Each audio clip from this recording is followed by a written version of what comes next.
امریکہ ایران نمائندگان کی ملاقات پاکستان میں ہو سکتی ہے، دونوں ممالک کے درمیان بالواسطہ رابطے ہو چکے۔ جرمن وزیر خارجہ کا دعویٰ، کہا میری معلومات کے مطابق دونوں ممالک کے درمیان براہ راست ملاقات کی تیاریاں کی گئی ہیں جو جلد متوقع ہے۔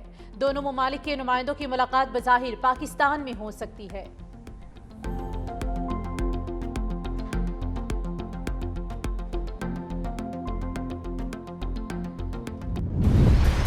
عراق، شام اور لیبیا کو تباہ کیا، اب ایران کے ساتھ وہی کھیل کھیلا جا رہا ہے۔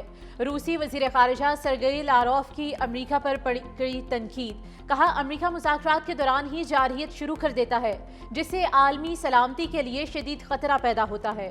روس کا کہنا ہے کہ ماسکو ایران کا دفاع نہیں بلکہ بین الاقوامی قانون اور اصولوں کے احترام کا محافظ ہے، جبکہ امریکی مذاکرات کاروں کے رویے پر شدید سوالات اٹھ رہے ہیں۔ لاروف نے مشرق وسطیٰ میں امریکہ کے رویے کو خطرناک قرار دیتے ہوئے عالمی برادری سے مطالبہ کیا کہ وہ امریکہ کے دوہرے معیار اور اس کے جارحانہ اقدامات پر غور کرے تاکہ خطے میں استحکام اور انصاف قائم رہ سکے۔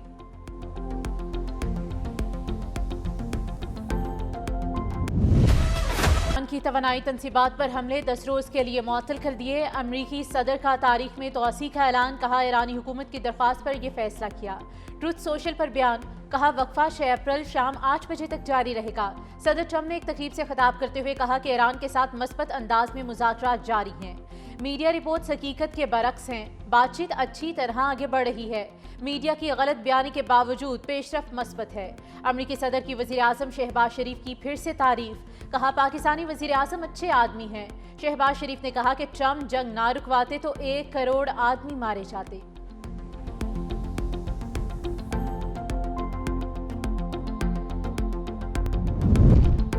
ایرانی حملوں کے باعث خلیجی ممالک میں امریکی اڈے ناقابل رہائش بن گئے، امریکی فوجی ہوٹلز میں رہنے پر مجبور۔ نیو یارک ٹائمز کے مطابق محدود فضائی عملہ ہی متاثرہ اڈوں پر موجود رہ گیا۔ ادھر ایرانی فوج نے دھمکی دی ہے کہ مشرق وسطیٰ کے جس ہوٹل میں امریکی فوجی مقیم ہوں گے نشانہ بنائیں گے۔ وزیر خارجہ عباس عراقچی نے بھی الزام لگایا کہ امریکی فوجی خلیجی ممالک میں لوگوں کو ہیومن شیلڈ کے طور پر استعمال کر رہے ہیں اور ہوٹلوں کو ہدایت دی ہے کہ وہ امریکی فوجیوں کو بکنگ نہ دیں۔ ایرانی وزیر خارجہ کی سیکرٹری جنرل اقوام متحدہ سے ٹیلی فونک گفتگو، کہا آبنائے ہرمز میں دشمن جہازوں کو روکنا ایران کا قانونی حق ہے۔ موجودہ عدم تحفظ کی وجہ امریکہ اور صہیونی ریاست کی جارحیت ہے۔ ایران نے آبنائے ہرمز میں جہاز رانی کی سلامتی یقینی بنانے کے اقدامات کیے ہیں۔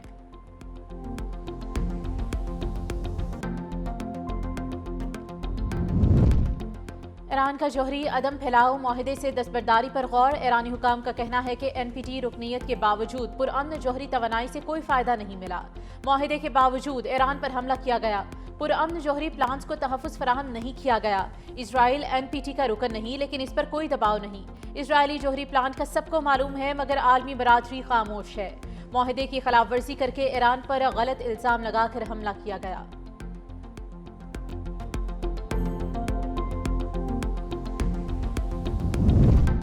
اسرائیلی فوج اندرونی ٹوٹ پھوٹ کا شکار، اسرائیلی آرمی چیف ایال زمیر کا اعتراف، سیکیورٹی کابینہ اجلاس سے خطاب میں اسرائیلی آرمی چیف نے کہا کہ سپاہیوں کی کمی کے باعث فوج اپنے اندر ہی ٹوٹ پھوٹ کا شکار ہے۔ سپاہیوں کی بڑھتی ضرورت اور کمزور افرادی قوت خطرناک صورتحال پیدا کر رہی ہے۔ جلد ہی فوج معمول کے مشن بھی انجام دینے کے قابل نہیں رہے گی۔ موجودہ حالات میں فوجی نظام کو بچانے کے لیے سخت فیصلے ناگزیر ہیں۔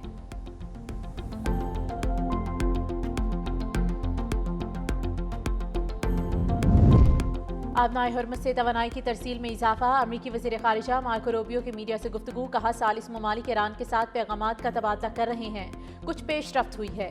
توانائی کی ترسیل اتنی نہیں جتنی ہونی چاہیے مگر کچھ بہتر ہوئی ہے۔ پیغامات کے تبادلے کا عمل جاری ہے، میڈیا میں اس پر بات نہیں کی جائے گی۔ اگر ایران دھمکانا بند کر دے تو آبنائے ہرمز کل ہی کھل سکتی ہے۔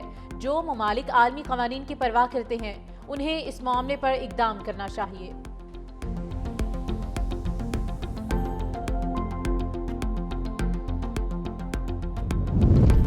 پینٹاگن کا مشرق وسطیٰ میں اضافی 10,000 زمینی فوج بھیجنے پر غور، وال اسٹریٹ جرنل رپورٹ کے مطابق امریکہ ایران کے ساتھ جاری کشیدگی میں مزید فوجی آپشنز زیر غور رکھنا چاہتا ہے۔ امریکی محکمہ جنگ کے حکام منصوبے پر کام کر رہے ہیں۔ ٹرمپ ایک جانب امن مذاکرات پر غور جبکہ دوسری جانب فوجی تیاریوں کو بھی بڑھا رہے ہیں۔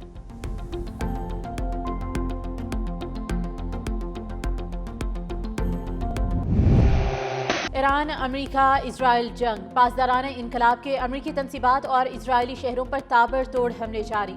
علاق میں اسرائیلی سیٹلائٹ ریسیپشن سٹیشنز اڑا دیے گئے۔ مانت قیام، مشرفور اور غدر میزائل دیمونا اور غدیرہ پر داغے گئے۔ دشمن کے 70 اہداف کو کامیابی سے نشانہ بنایا ہے۔ ایرانی پاسدارانہ انقلاب کا دعویٰ، اسرائیلی طیاروں کے ایندھن ڈیپوز کو نشانہ بنایا گیا۔ امریکی اڈوں شیخ عیسیٰ اور المسلم پر میزائل داغے۔ اٹیک ڈرونز نے شیخ عیسیٰ میں ریڈار کو تباہ کر دیا۔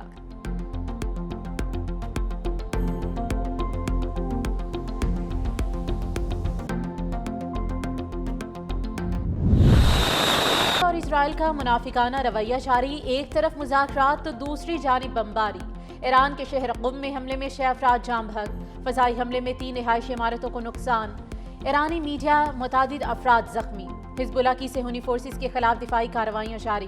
شمالی اسرائیلی علاقوں میں فوجی مراکز کو نشانہ بنایا گیا۔ دیبل میں مرکہ واٹر ٹینک کو گائیڈڈ میزائل سے نشانہ بنایا گیا۔ حزب اللہ نے قیام حراستی مرکز کے پاس اسرائیلی فوج اوتران کی گاڑیوں پر ڈرون حملے کیے۔ القذوقہ میں اسرائیلی فوجیوں کے اجتماع کو توپ خانے سے نشانہ بنایا گیا۔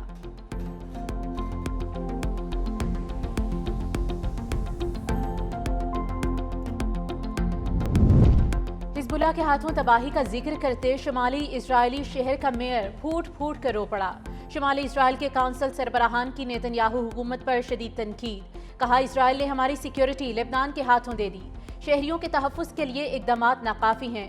شمالی اسرائیلی شہر مارکا لیوت کے میئر کا نیتن یاہو سے اظہار ناراضی۔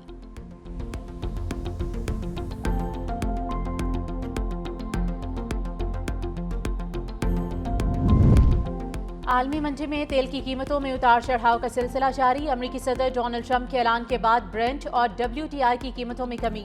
برنٹ $106 جبکہ WTI $93 فی بیرل تک گر گیا۔ ایران کی جانب سے پاکستانی جہازوں کو اپنائے ہرمز سے گزرنے کی اجازت۔ ماہرین کے مطابق ٹرمپ کے بیانات سے آئل مارکیٹس میں اتار چڑھاؤ کا سلسلہ جاری ہے۔ افغان طالبان اور TTP کا گٹھ جوڑ بے نقاب۔ TTP کے سربراہ نور ولی محسود کو افغان طالبان کی جانب سے کابل کے ڈپلومیٹک انکلیو میں پناہ دینے کا انکشاف۔ نور ولی کو ایک کثیر المنزلہ عمارت میں پناہ دی گئی ہے۔ عمارت میں دیگر افراد کی موجودگی کو مبینہ طور پر انسانی ڈھال کے طور پر استعمال کیا جا رہا ہے تاکہ محسود کی حفاظت یقینی بنائی جا سکے۔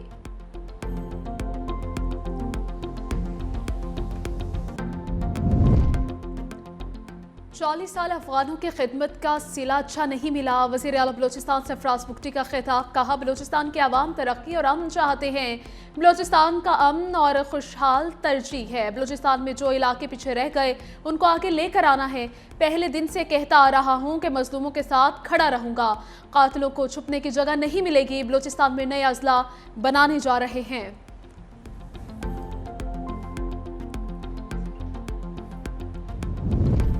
پاکستان میں بجلی حق سمجھ کر چوری کی جاتی ہے۔ دنیا کا واحد ملک ہے جہاں بازار دوپہر کے بعد کھلتے اور نصف رات کے بعد بند ہوتے ہیں۔ تاجر حضرات کی طاقت کے سامنے حکومت لاچار ہیں۔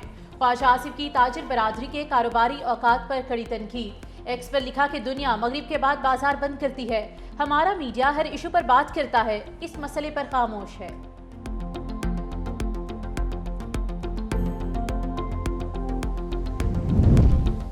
چیئرمین پیپلز پارٹی بلاول بھٹو زرداری سے گورنر پنجاب سردار سلیم حیدر خان کی ملاقات۔ پنجاب کی سیاسی صورتحال پر تفصیلی تبادلہ خیال کیا گیا۔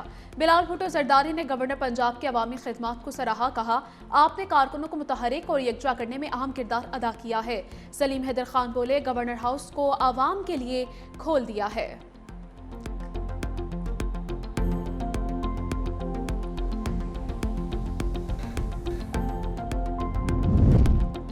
وفاقی وزیر داخلہ محسن نقوی کی ڈپلومیٹک انکلیو میں چینی سفارتخانے آمد۔ چینی سفیر نے سفارتخانے آنے پر وزیر داخلہ محسن نقوی کا استقبال کیا۔ انسداد دہشت گردی، سیکیورٹی تعاون، پولیس ایکسچینج پروگرام سمیت دیگر اہم امور پر تبادلہ خیال ہوا۔ وزیر داخلہ نے کہا کہ غیر ملکی شہریوں کے تحفظ کے لیے اسپیشل پروٹیکشن یونٹ کا قیام عمل میں لایا جا رہا ہے۔ اسپیشل پروٹیکشن یونٹ اسلام آباد میں موجود چینی شہریوں کی سیکیورٹی یقینی بنائے گا۔